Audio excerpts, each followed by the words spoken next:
अस्सलाम वालेकुम स्टूडेंट्स। आज हमने अपना चैप्टर नंबर 3 का टॉपिक नंबर 3.2 स्टार्ट करना है, जो कि है projectile motion.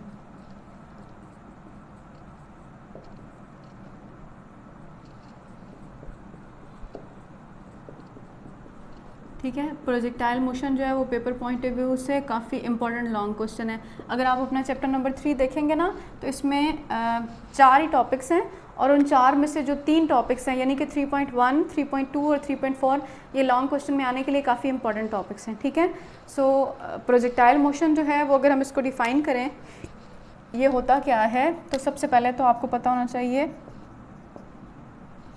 It is an example of two-dimensional motion in which object is thrown in air under the action of gravitational force only। अच्छा, under the action of gravitational force only क्यों लिखा हुआ है?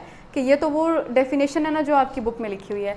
अगर हम स्टूडेंट्स प्रोजेक्टाइल मोशन को describe करें तो हम कहते हैं किसी भी 2 डायमेंशनल मोशन, और कौन सा 2 डायमेंशनल मोशन? जिसमें आप किसी भी ऑब्जेक्ट को इस तरह से फेंकते हैं कि वो दोनों डायमेंशंस में मूव कर रहा होता है, वो कोई ना कोई एंगल थीटा बना रहा होता है सरफेस के साथ, और उस ऑब्जेक्ट पर 2 फोर्सेस लग रही होती हैं, तो इस किस्म के मोशन को हम प्रोजेक्टाइल मोशन कहते हैं। ठीक है, जैसे मैंने अगर अपनी बात लिखूं तो मैंने आपसे ये कहा कि फॉर एग्जांपल ये हमारे पास, ये देखें एक्सिस है ना, इसको हम कहते हैं स्टूडेंट्स ये एक्स एक्सिस है, और इसको हम कहते हैं ये वाई एक्सिस है। ठीक है, अच्छा, अब प्रोजेक्टाइल मोशन ये होता है कि जब आप किसी भी ऑब्जेक्ट को, जैसे फॉर एग्जांपल मैं आपसे कहती हूँ कि फुटबॉल किक, जैसे ही फुटबॉल को किक किया जाता है, फॉर एग्जांपल यहाँ से फुटबॉल पड़ा है ना, यहाँ से किसी ने किक लगाई है, तो देखें फुटबॉल कुछ हाइट पर भी जाता है और थोड़ा सा आगे एक्स एक्सिस की तरफ भी मूव करता है। तो देखें अभी फुटबॉल ने दोनों डायमेंशन में मोशन किया है। कैसे कि आगे भी मूव करके गया है, फासला भी कवर किया है अलॉन्ग एक्स एक्सिस, और थोड़ी सी हाइट भी अचीव की है। इसका मतलब है वाई एक्सिस की तरफ भी मोशन हुआ है, और ये सरफेस के साथ एंगल थीटा भी बना रहा है। तो इस किस्म के मोशन को हम कहते हैं it is an example of projectile motion. Projectile motion में ये जो शेप बनती है ना, इसे हम पैराबोलिक शेप कहते हैं। तो ये देखिए, ये जो शेप है ये एक पैराबोलिक शेप है। ठीक है, अच्छा, अब under the action of gravitational force only क्यों लिखा हुआ है? क्योंकि स्टूडेंट्स याद रखें कि प्रोजेक्टाइल मोशन में 2 फोर्सेस लग रही होती हैं। There are 2 forces acting on the body. Body पर 2 फोर्सेस लग रही होती हैं। कौन? क्योंकि बॉडी 2 डायमेंशंस में मूव कर रही है ना, तो एक्स एक्सिस की तरफ जो फोर्स है और वाई एक्सिस की तरफ जो फोर्स है वो अलग होती है। एक्स एक्सिस की तरफ जो फोर्स है वो एयर रेजिस्टेंस होती है, और वाई एक्सिस की तरफ जो स्टूडेंट्स फोर्स है वो फोर्स ऑफ ग्रेविटी होती है। अब हम जब भी प्रोजेक्टाइल मोशन को स्टडी करते हैं, तो हम प्रोजेक्टाइल मोशन को स्टडी करते हुए स्टूडेंट्स ये कहते हैं कि effect of air resistance is neglected. अब हम इसको क्यों करते हैं? निगलेक्ट करने का हरगिज़ ये मतलब नहीं होता कि एयर रेजिस्टेंस लग नहीं रही। निगलेक्ट करने का मतलब ये होता है कि हम अपनी आसानी के लिए जो एयर रेजिस्टेंस का इफेक्ट है प्रोजेक्टाइल मोशन पे, वो हम डिस्कस नहीं कर रहे होते। हम सिर्फ प्रोजेक्टाइल मोशन में फोर्स ऑफ ग्रेविटी की वजह से जो भी मोशन हो रहा होता है, हम सिर्फ उस मोशन पर डिस्कशंस कर रहे होते हैं। यानी कि हम जैसे जैसे आगे चलेंगे तो हम प्रोजेक्टाइल मोशन में ऑब्जेक्ट जब मूव कर रहा होता है ना, तो उसके डिफरेंट मोशन पैरामीटर्स पर बात करेंगे। तो आप देखेंगे कि उन तमाम बातों में जब हम जितने भी उसके मोशन पैरामीटर्स डिस्क्राइब करेंगे, उन तमाम में हमारे माइंड में जस्ट एक फोर्स होगी। कौन सी? Force of gravity. Air resistance लगती ज़रूर है, लेकिन एयर रेजिस्टेंस के इफेक्ट को हम निगलेक्ट कर रहे होते हैं। निगलेक्ट करने का मतलब है लग ज़रूर रही होती है, बट हम डिस्कस नहीं कर रहे होते। फॉर आर कन्वीनियंस, अपनी आसानी के लिए हम एयर रेजिस्टेंस के इफेक्ट को निगलेक्ट करते हैं। ठीक है, इसके अलावा जो आपको यहाँ से पता होना चाहिए स्टूडेंट्स के प्रोजेक्टाइल मोशन में हम कहते हैं we are discussing about an ideal projectile. Ideal projectile वो होता है कि जिसके अंदर effect of air resistance is neglected. Effect of air resistance, या आप यूँ कर सकते हैं कि जिसके अंदर जितनी भी अपोजिंग फोर्सेस होती हैं ना, अपोजिंग फोर्सेस जो कि मोशन को अपोज कर रही होती हैं, रिटार्ड कर रही होती हैं, उनके इफेक्ट को हम निगलेक्ट कर दें तो उस किस्म के प्रोजेक्टाइल को हम कहते हैं स्टूडेंट्स ये एक आइडियल प्रोजेक्टाइल है। ठीक है, फिर वो आपको बता रहा है कि प्रोजेक्टाइल मोशन की हमारे पास डिफरेंट एग्जांपल्स होती हैं, जैसे कि मैंने आपको बताया कि अगर आप फुटबॉल को किक लगाते हैं, फॉर एग्जांपल हमारे पास क्या हो गया, फुटबॉल किक। ठीक है स्टूडेंट्स, हमारे पास क्रिकेट बॉल भी इसकी एग्जांपल होती है, cricket ball when hit the bat, कि बॉल जब बैट को हिट करती है तो बैट्समैन जब शॉट लगा रहा होता है यानी कि चौका या छक्का लगता है तो बॉल आगे भी मूव करके जाती है एक्स एक्सिस की तरफ भी, और थोड़ी सी हाइट अचीव करके बॉल जाकर गिरती है यानी कि वाई एक्सिस की तरफ भी उसका मोशन हो रहा होता है, तो वो हमारे पास इसकी एग्जांपल आती है। नंबर 3 जो है वो हम एरोप्लेन की मिसाल देते हैं कि जब एरोप्लेन टेक ऑफ करता है तो वो आगे भी जा रहा होता है और आहिस्ता आहिस्ता रनवे से ऊपर मूव करता है यानी कि हाइट भी अचीव कर रहा होता है, तो ये फिर हमारे पास प्रोजेक्टाइल मोशन की एग्जाम्पल आ जाती है। ठीक है, फिर आपको प्रोजेक्टाइल मोशन में एसोसिएटेड टर्म्स के बारे में पता होना चाहिए। कौन कौन सी टर्म्स, कि जहाँ से प्रोजेक्टाइल मोशन अपना मोशन स्टार्ट करता है ना उसे हम कहते हैं पॉइंट ऑफ प्रोजेक्शन।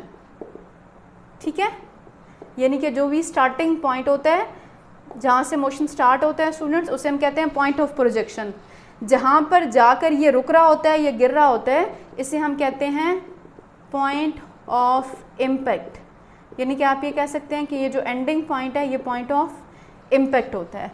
और लास्ट जो होता है ट्रेजेक्ट्री ऑफ द प्रोजेक्टाइल, ये जो प्रोजेक्टाइल मोशन ने जितना भी पाथ कवर किया होता है ना, ये जो पाथ होता है ये वाला, इसको हम कहते हैं ट्रेजेक्ट्री ऑफ द प्रोजेक्टाइल। तो ये 3 टर्म्स हैं जो आपको प्रोजेक्टाइल मोशन में पता होनी चाहिए कि point of projection starting point होता है, point of impact ending point होता है, और स्टार्टिंग और एंडिंग पॉइंट के दरमियान में जितना भी इसने फासला कवर किया होता है, पाथ कवर किया होता है, उसे हम ट्रेजेक्ट्री ऑफ प्रोजेक्टाइल कहते हैं। ठीक है, सो ये प्रोजेक्टाइल मोशन का जो टॉपिक है ये काफ़ी लेंथी टॉपिक है और काफ़ी इंपॉर्टेंट टॉपिक है।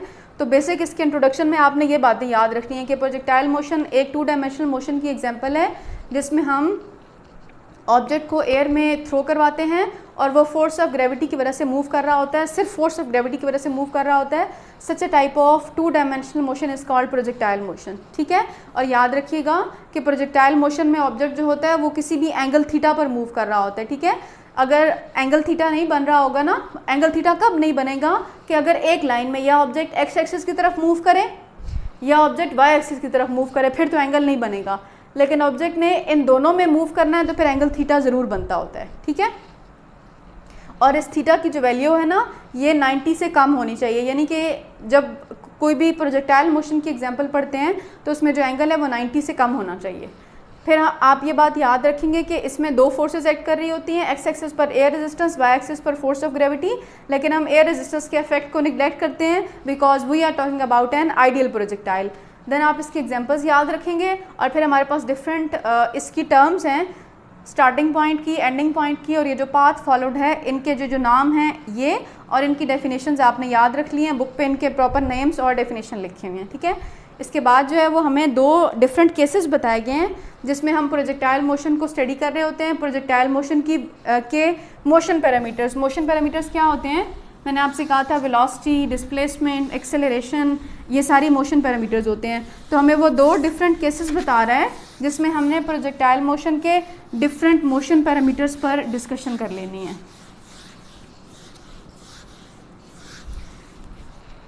कंडीशन नंबर 1 वो बता रहा है कि projectile motion of an object launched horizontally. ठीक है, केस नंबर 1 वो बता रहा है projectile motion of an object launched horizontally.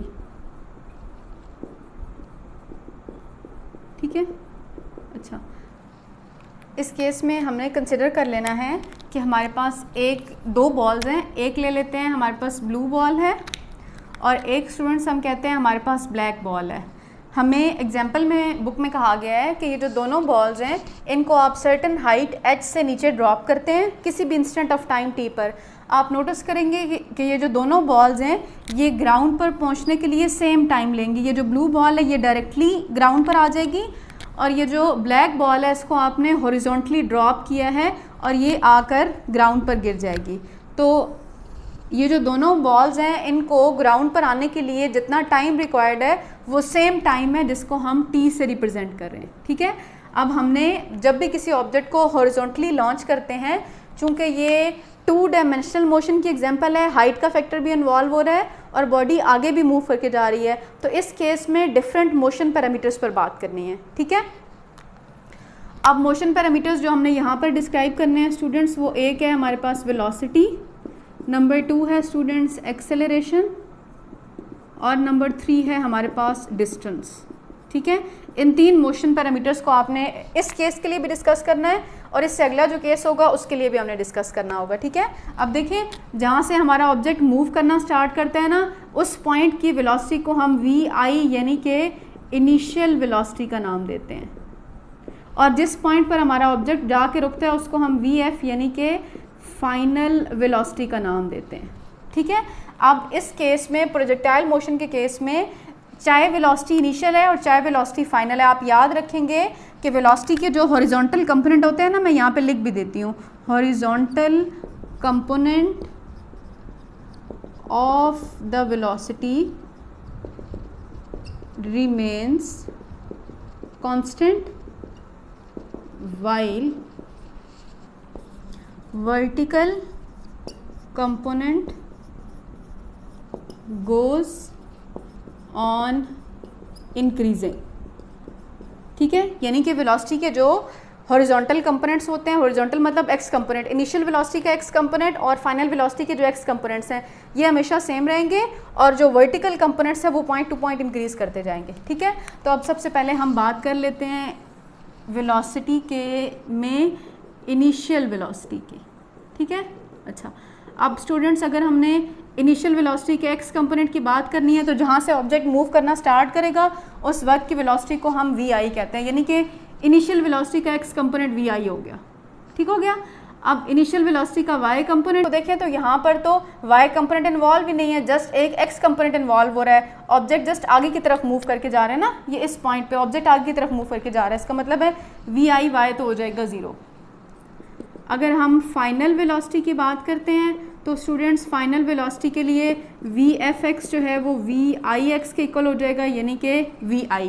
और अगर आपने VFY लेना है तो इसके लिए हम first equation of motion use कर, आप कोई भी यूज़ कर सकते हैं। फर्स्ट इक्वेशन ऑफ मोशन होती है VF is equals to VI plus AT, ठीक है। VI के साथ भी Y आ जाएगा, क्यों, हम Y कंपोनेंट कैलकुलेट कर रहे हैं स्टूडेंट्स। तो VFY में VIY कितना था 0 प्लस AT, तो फाइनल वेलोसिटी का Y कंपोनेंट्स जो है वो आ जाएगा AT के इक्वल, ठीक है। अब अगर आपने मैग्नीट्यूड लेना है तो देखें फॉर मैग्नीट्यूड हमारे पास क्या हो जाएगा, VF is equals to under root of VFX का स्क्वायर प्लस VFY का स्क्वायर। तो VF is equals to under root of VFX का स्क्वायर क्या आ जाएगा, यानी कि VI का स्क्वायर प्लस AT का स्क्वायर, ठीक है। और फिर अगर आपने डायरेक्शन लेनी है तो डायरेक्शन होती है students theta is equals to tan inverse VFY over VFX, यानी कि theta equals to tan inverse VFY क्या है AT डिवाइडिंग विद VI, ठीक है। ये तो हो गया हमारे पास वेलोसिटी। सेकंड जो मोशन पैरामीटर है वो एक्सेलरेशन है। तो प्रोजेक्टाइल मोशन में जो एक्सेलरेशन अलोंग एक्स कंपोनेंट होती है वो तो होती है 0, क्यों, बिकॉज जो इनिशियल वेलोसिटी का एक्स कंपोनेंट है और जो फाइनल वेलोसिटी का एक्स कंपोनेंट है वो तो सेम रहते हैं, चेंज नहीं हो रहे होते। तो जब वेलोसिटी में चेंज नहीं आ रहा होता तो एक्सेलरेशन 0 है, because horizontal component of velocity remains same, ठीक है। और अगर आपने एक्सेलरेशन का y कंपोनेंट लेना है तो वो होता है g के इक्वल, क्यों, ऑब्जेक्ट जो है वो हमने यही पढ़ा है ना कि फोर्स ऑफ ग्रेविटी की वजह से ज़मीन की तरफ मूव करके आ रहा होता है, तो इस केस में जो एक्सेलरेशन है उसे हम ग्रेविटेशनल एक्सेलरेशन कह देते हैं। नंबर 3 स्टूडेंट्स हमारे पास डिस्टेंस है। तो distance along horizontal axis, horizontal axis में अगर लेना है तो वो इक्वेशन यूज़ करेंगे s is equals to VT। s जो है वो हॉरिजॉन्टल एक्सिस के लिए x हो जाएगा, V F X into T आ जाएगा, ठीक है। और इसी तरह से अगर हमने वर्टिकल एक्सिस के लिए लेना है तो हम equation of motion second use कर लेते हैं। y इक्वल्स टू वर्टिकल है, इसका मतलब है वी आई वाई आ जाएगा टी प्लस 1/2 जी टी का स्क्वायर। अब देखें V I Y, initial velocity का y कंपोनेंट 0 था, तो 0 multiplying with T 1/2 G T square आ जाएगा। तो स्टूडेंट्स y की जो वैल्यू है वो 1/2 जी टी स्क्वायर आ जाएगा। तो ये हमारे पास हमने डिस्टेंस अलॉन्ग वर्टिकल एक्सिस भी कैलकुलेट कर लिया है, ठीक है। तो ये हमारा प्रोजेक्टाइल मोशन का पहला केस था। मैं इसको दोबारा से रिपीट कर रही हूँ। इस केस में हमने क्या पढ़ा, हमने प्रोजेक्टाइल मोशन का वो केस पढ़ा जिसमें ऑब्जेक्ट को आपने हॉरिजॉन्टली लॉन्च किया था। हॉरिजॉन्टली लॉन्च करने का मतलब है आपने ऑब्जेक्ट को हॉरिजॉन्टली थ्रो करवाया था, ठीक है। जहाँ से ऑब्जेक्ट अपना मोशन स्टार्ट करता है उसको हम इनिशियल वेलोसिटी कहते हैं, जहाँ पे ऑब्जेक्ट अपना मोशन एंड करता है उसे हम फाइनल वेलोसिटी कहते हैं। आपका काम ये है कि आपने इस केस में तीनों मोशन पैरामीटर्स डिस्क्राइब करने हैं, वेलोसिटी, एक्सेलरेशन और डिस्टेंस, ठीक है।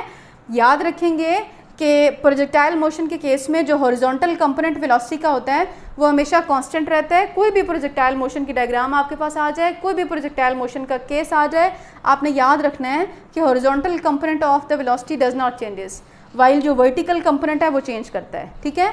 इनिशियल वेलोसिटी है, हमारा काम इनिशियल वेलोसिटी का एक्स कंपोनेंट सॉल्व करना है स्टूडेंट्स। तो हमने लिख लिया वी आई एक्स। अब इनिशियल वेलोसिटी का जो एक्स कंपोनेंट है वो किसके इक्वल है, वी आई के इक्वल है। वी आई की कोई वैल्यू होगी ना, हम न्यूमेरिकल सॉल्व नहीं कर रहे, हमने जस्ट इनिशियल वेलोसिटी को वी आई से रिप्रेजेंट किया तो मैंने वी आई लिख दिया, ठीक है। और फिर इनिशियल वेलोसिटी का वाई कंपोनेंट, तो चूंकि देखें ऑब्जेक्ट अपना मोशन यहाँ से स्टार्ट करेगा ना, तो इस केस पर तो इनिशियल वेलोसिटी का वाई कंपोनेंट 0 है क्योंकि ऑब्जेक्ट हाइट पर मौजूद है। जैसे जैसे नीचे आएगा तब भी वो वेलोसिटी का वाई कंपोनेंट अचीव करेगा, इसलिए मैंने वी आई वाई की जगह पे 0 पुट कर दिया। और ये क्यों पुट कर दिया, हमें पता है कि जब भी कोई ऑब्जेक्ट हाइट पर होता है तो उसकी जो वेलोसिटी फाइनल वेलोसिटी होती है या वेलोसिटी का वाई कंपोनेंट 0 होता है। जैसे जैसे नीचे मूव करके आना शुरू करता है तब वो अपनी वेलोसिटी को अचीव करना शुरू करता है। तो वी आई वाई तो हो गया 0। फाइनल वेलोसिटी का एक्स कंपोनेंट सेम होगा इनिशियल वेलोसिटी के एक्स कंपोनेंट की तरह, और फाइनल वेलोसिटी का वाई कंपोनेंट लेने के लिए हमने इक्वेशन ऑफ मोशन यूज़ कर लिया। आपकी मर्ज़ी है आप ये इक्वेशन ऑफ मोशन यूज़ करें, आपकी मर्ज़ी है आप third equation of motion use करें, ठीक है। मतलब जिसमें भी वी एफ इन्वॉल्व हो रहा होगा आप वो इक्वेशन ऑफ मोशन यूज़ कर सकते हैं। यहाँ से वी एफ वाई की वैल्यू ए टी आ जाएगी। अब हमें वेलोसिटी का एक्स कंपोनेंट भी है, वाई कंपोनेंट भी पता है, तो मैग्नीट्यूड का फार्मूला हमने पढ़ा हुआ होता है कि V F is equal to under root of V F X का square plus V F Y का स्क्वायर। सेकेंड चैप्टर में हमने पढ़ा था कि जब हमें कंपोनेंट्स गिवन होते हैं तो हम वहाँ से मैग्नीट्यूड कैलकुलेट करते हैं। डायरेक्शन का फार्मूला भी हमने ये पढ़ा था, theta is equal to tan inverse V F Y over V F X होता है, ठीक है। एक्सेलरेशन जो है चूंकि हॉरिजॉन्टल कंपोनेंट वेलोसिटी का सेम रहता है तो हॉरिजॉन्टल एक्सेलरेशन 0 है, वर्टिकल एक्सेलरेशन जी के इक्वल हो गई है। डिस्टेंस भी horizontal distance we F X into T है और वर्टिकल डिस्टेंस की जो वैल्यू है वो 1/2 जी टी स्क्वायर आ जाती है। ये हमारे पास केस नंबर 1 था जिसमें हमने प्रोजेक्टाइल को हॉरिजॉन्टली लॉन्च किया था।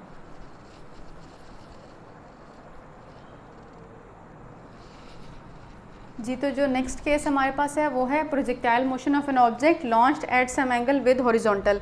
पहले हमने किया था जब हॉरिजॉन्टली आप प्रोजेक्टाइल मोशन को लॉन्च करते हैं और अब आपने एंगल थीटा पर लॉन्च किया, तो इस केस में हमने प्रोजेक्टाइल मोशन के डिफरेंट मोशन पैरामीटर्स को डिस्क्राइब करना है। तो देखें वो आपको कह रहा है कि ये हमारे पास आपने एक हॉरिजॉन्टल एंगल थीटा पर मोशन को लॉन्च किया है, आपने जो है वो इसके डिफरेंट मोशन पैरामीटर्स डिस्क्राइब करने हैं, ठीक है। मैंने आपको बताया था हमने 3 ही बातें पढ़नी होती हैं, एक हमने वेलोसिटी, एक हमने एक्सेलरेशन और एक स्टूडेंट्स हमने डिस्टेंस को डिस्कस करना होता है, ठीक है। तो अब इस केस में भी आप देखें तो इस पॉइंट पर जो वेलोसिटी है स्टूडेंट्स वो है इनिशियल वेलोसिटी। आप देखें चूँकि velocity in between 2 axis act कर रही है तो हम इसको कंपोनेंट्स में रिजॉल्व कर देंगे। ये हमने वेलोसिटी को कंपोनेंट्स में रिजॉल्व कर दिया है, ठीक है। इसका मतलब है ये हो गया वी आई एक्स, ये हो गया वी आई वाई। तो देखें सबसे पहले हम क्या कर लेते हैं, हम लिख लेते हैं इनिशियल वेलोसिटी, ठीक है। और स्टूडेंट्स इनिशियल वेलोसिटी का वी आई एक्स जो है वो वी आई कॉस थीटा के इक्वल आ जाएगा, ठीक है। और फिर इनिशियल वेलोसिटी का जो वाई कंपोनेंट है वो वी आई साइन थीटा के इक्वल आ जाएगा। क्यों, एक्स कंपोनेंट के साथ हमेशा कॉस थीटा लगता है स्टूडेंट्स, वाई कंपोनेंट के साथ हमेशा साइन थीटा लगता है। फिर नेक्स्ट जो है वो हम फाइनल वेलोसिटी की बात करेंगे और हमने कहा है पहले इससे पहला जो डेरिवेशन थी उसमें मैंने आपको बताया था कि प्रोजेक्टाइल मोशन के केस में हॉरिजॉन्टल कंपोनेंट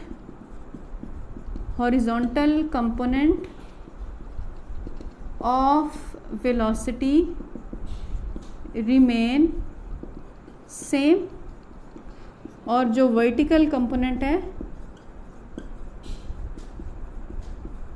चेंज करता है।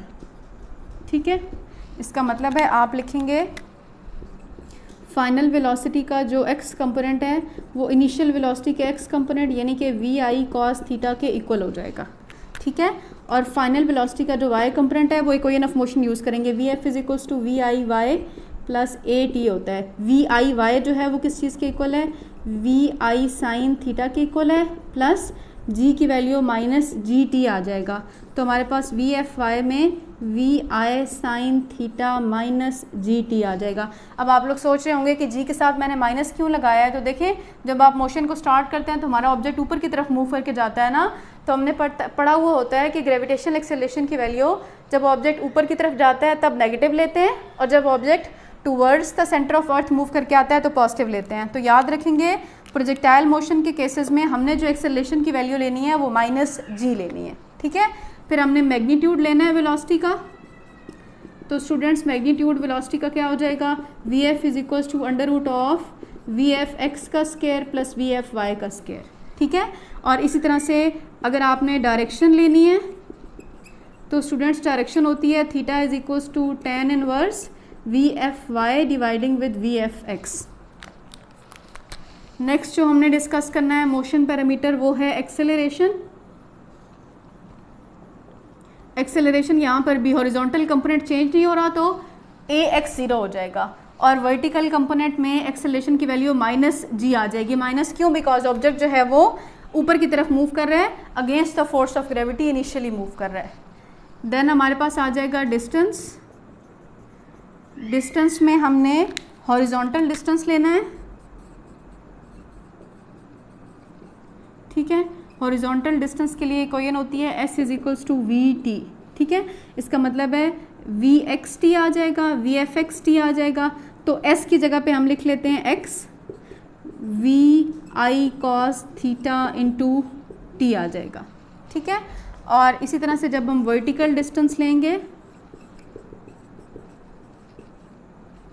तो फिर s is equals to V I T plus half A T square हो जाता है। तो y is equals to V I sine theta, sorry V I sine theta T minus 1/2 G T का square. V I sine theta क्यों लगाएंगे हम, because हमने initial velocity का वर्टिकल डिस्टेंस है तो y कंपोनेंट यूज़ करना है। यहाँ पर हमारे पास x कंपोनेंट हॉरिजॉन्टल डिस्टेंस था तो हमने x कंपोनेंट यूज़ किया। ठीक है, तो V I sine theta T minus 1/2, A की जगह पे हम g लगाएंगे तो प्लस माइनस होकर सिंप्लीफाई करके उसने माइनस 1/2 जी टी स्क्वायर हो जाना है। सो देखिए, इस केस में भी पहले हमने इनिशियल वेलोसिटी ली, फिर हमने फाइनल वेलोसिटी ली, फिर हमने इन वेलोसिटी से वेलोसिटी का मैग्नीट्यूड और डायरेक्शन कैलकुलेट करनी थी वो कर ली। देन हमने हॉरिजॉन्टल और वर्टिकल एक्सेलरेशन की, और फिर हमने हॉरिजॉन्टल और वर्टिकल डिस्टेंस इनके दरमियान में देख लिया। अब जो हमने दोनों केसेस किए हैं वो आप दोनों केसेस को आराम से बैठकर अगर डिफ्रेंशिएट करके देखेंगे तो दोनों में सेम ही बातें हो रही हैं। दोनों में तरीकाकार सिंप्लीफिकेशन के यही हैं कि पहले उसमें भी हमने इनिशियल वेलोसिटी ली थी, फिर फाइनल वेलोसिटी ली थी, फिर फाइनल वेलोसिटी का मैग्नीट्यूड और डायरेक्शन, फिर हमने एक्सेलरेशन कैलकुलेट की थी, और फिर जो है वो हमने इसमें डिस्टेंस कैलकुलेट किया यूजिंग इक्वेशन ऑफ मोशन। सो ये हमारे पास प्रोजेक्टाइल मोशन के डिफरेंट केसेस थे दो, कि पहले आपने प्रोजेक्टाइल मोशन को हॉरिजॉन्टली फेंका था तो आपने देखा कि वो आगे भी गया और नीचे ग्राउंड की तरफ भी मूव करके आया, और फिर आपने किसी सर्टन एंगल थीटा पर लॉन्च किया तो आपने देखा कि इस केस में भी इसके जो वेलोसिटी, एक्सेलरेशन और डिस्टेंस की वैल्यूज़ थी वो आपने इक्वेशन ऑफ मोशन को यूज़ करके कैलकुलेट की। प्रोजेक्टाइल मोशन वाले टॉपिक में डिफरेंट जब भी कोई भी ऑब्जेक्ट जो है वो 2 डायमेंशनल मोशन में होता है तो हमने उसकी डिफरेंट टर्म्स कैलकुलेट करनी है। यानी कि अगर प्रोजेक्टाइल मोशन है तो उसने कितनी हाइट कवर की है, टाइम ऑफ फ्लाइट क्या है, यानी कि पॉइंट ऑफ प्रोजेक्शन से लेकर पॉइंट ऑफ इम्पैक्ट के दरमियान में कितना टाइम उसने लिया है, और नेक्स्ट जो है वो रेंज ऑफ प्रोजेक्टाइल का मतलब होता है कि उसने हॉरिजॉन्टल फासला कितना कवर किया। ठीक है, तो पेपर में अगर इनमें से कोई भी डेरिवेशन आ जाए तो स्टूडेंट्स कोई भी डेरिवेशन हो पहले आपने उसको डिफाइन करना है। जैसे हाइट है तो हम कहते हैं हाइट जो होता है वो maximum vertical distance of the projectile है, वर्टिकल डिस्टेंस ऑफ प्रोजेक्टाइल है, ठीक है। देन टाइम है, तो कहते हैं इसको अगर आप डिफाइन करें तो time taken from point of projection two point of impact, ठीक है। और रेंज को अगर आप डिफाइन करें तो हम कहते हैं ये मैक्सिमम हॉरिजॉन्टल डिस्टेंस है, ठीक है। तो जब भी कोई केस हमारे पास आएगा इन तीनों में से, तो आपने बारी बारी पहले इनकी डेफिनेशन लिखनी है, फिर आपने इससे रिलेटेड डायग्राम बनानी है और फिर आपने इसकी डेरिवेशन करनी है। अब सबसे पहले हमने हाइट पर बात करनी है, तो हाइट के लिए हमारे पास डायग्राम क्या होगी, ये प्रोजेक्टाइल मोशन की ये मैक्सिमम हाइट होती है, ठीक है। अच्छा, अब हाइट की डेरिवेशन करने के लिए हम third equation of motion use करते हैं स्टूडेंट्स, जो कि होती है 2as इक्वल्स टू VF का स्क्वायर माइनस VI का स्क्वायर, ठीक है।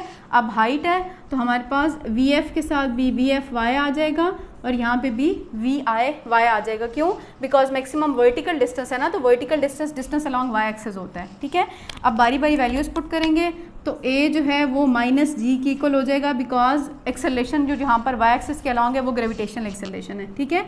s is equals to h हो जाएगा। फाइनल वेलोसिटी का y कंपोनेंट जीरो हो जाएगा। क्यों? सर्टन हाइट पर वेलोसिटी जो होती है वो y कंपोनेंट वेलोसिटी का जीरो होता है, और स्टूडेंट्स इनिशियल वेलोसिटी का जो y कंपोनेंट है वो VI साइन थीटा के इक्वल हो जाएगा। इन तमाम वैल्यूज़ को इक्वेशन में पुट करते हैं तो हमारे पास हो जाएगा 2 माइनस GH इक्वल्स टू 0 का square minus VI sine theta का होल स्क्वायर।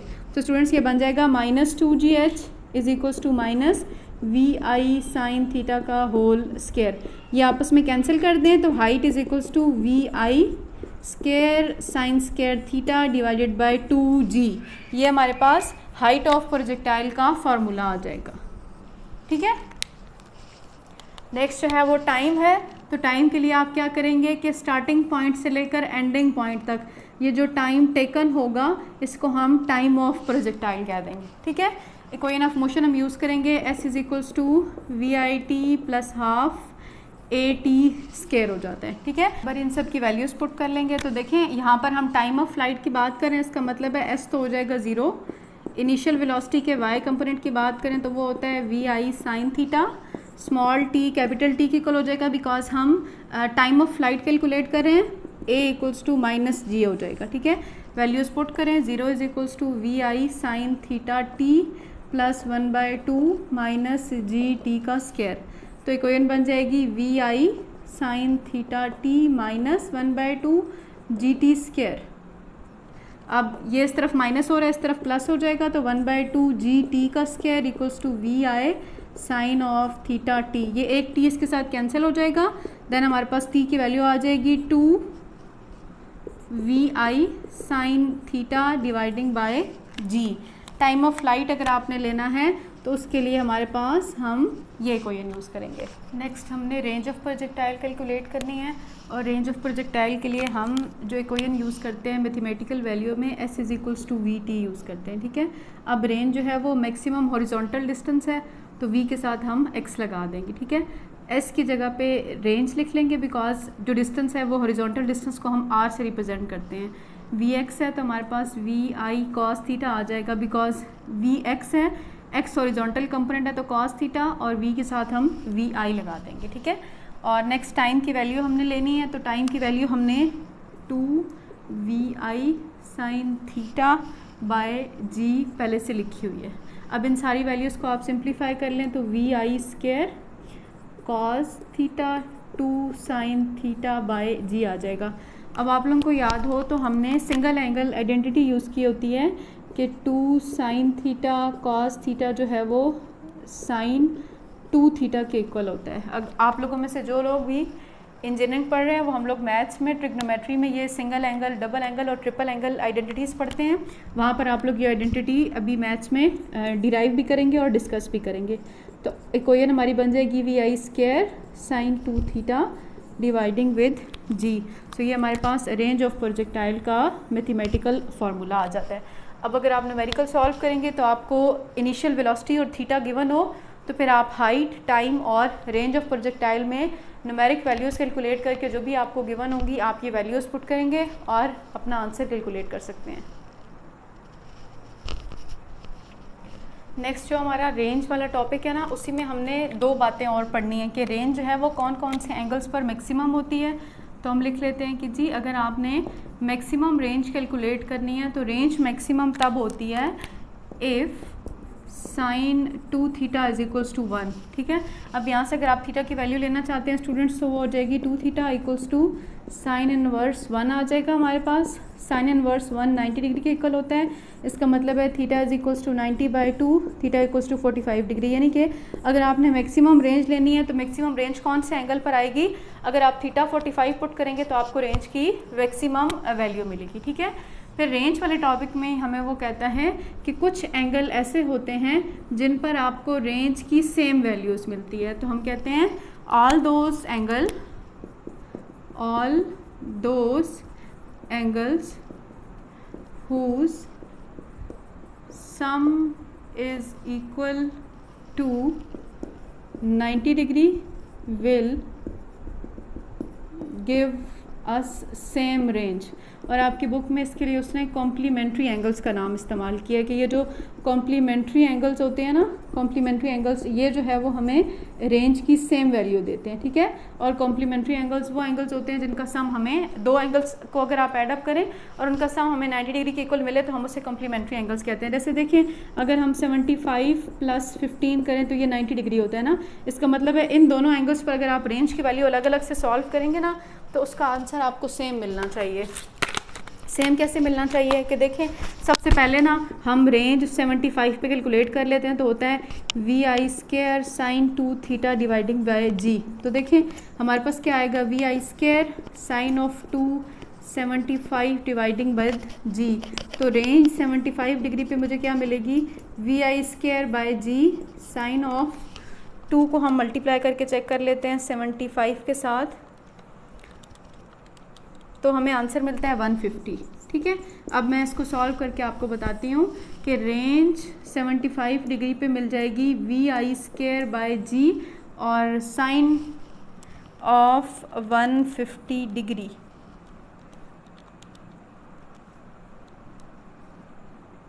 तो स्टूडेंट्स साइन 150 जो है वो 0.5 होता है, इसको हम इक्वेशन नंबर 1 कह देते हैं। ठीक है, और रेंज 15 डिग्री पे लेनी है तो VI² sine of 215 dividing by G rearrange कर लेते हैं तो हमारे पास आ जाएगा VI² by G sine of 2 × 15 करें तो 30 आता है।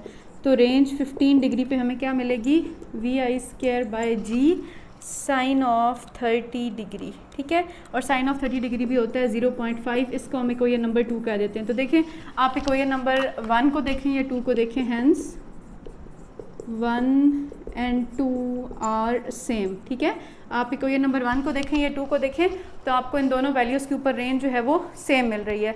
तो ज़रूरी नहीं है कि आप 75 और 15 का कम्बिनेशन बनाएं, आप कोई भी ऐसे दो एंगल्स जैसे 45 होता है या 50 × 30 होता है, 50 + 30 होता है, ऐसे एंगल्स जिनका सम आपको 90 डिग्री मिल रहा हो उस पर जो हमारे पास रेंज की वैल्यू है वो सेम है। ठीक है, सो ये हमारा टॉपिक था projectile motion. Paper point of view से काफ़ी इंपॉर्टेंट टॉपिक था।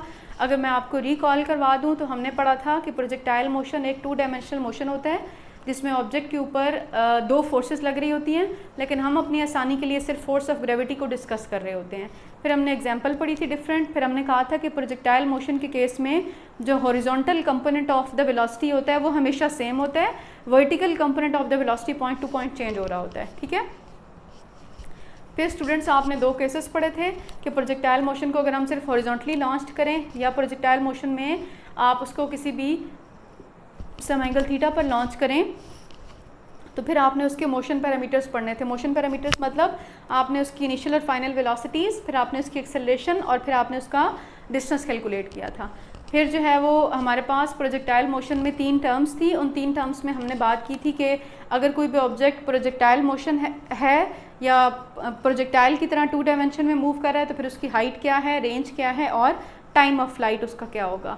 और लास्ट हमने पढ़ा कि रेंज मैक्सिमम किस एंगल्स पर होती है और कौन से एंगल्स जो हैं वो हमें रेंज का सेम रिजल्ट देते हैं। अब आप इस टॉपिक को बुक से रीड करेंगे तो एक चीज़ जो आपको देखने में टाइम ऑफ फ्लाइट में देखने में मिलेगी, मुझे पहले याद नहीं रहा, वो सुमित टाइम के नाम से आपकी बुक में लिखा होगा, सुमित टाइम। ठीक है, सुमित टाइम क्या होता है कि जो टोटल टाइम होता है ना टी, इसको आप 2 से डिवाइड कर दें तो इसको सुमित टाइम कहते हैं। यानी कि प्रोजेक्टाइल मोशन में इनिशियल पॉइंट से लेकर फाइनल पॉइंट तक का जो टाइम होता है ये टोटल टाइम होता है। और ये जो हाफ है ना, ये जो हाफ है, अगर आप टोटल टाइम को 2 से डिवाइड कर दें तो इसको सुमित पॉइंट या टाइम ऑफ सुमित का नाम देते हैं। अब आप अपनी बुक से इसको रीड कर लेंगे तो आपको यही पॉइंट्स आपकी बुक में लिखे हुए हैं।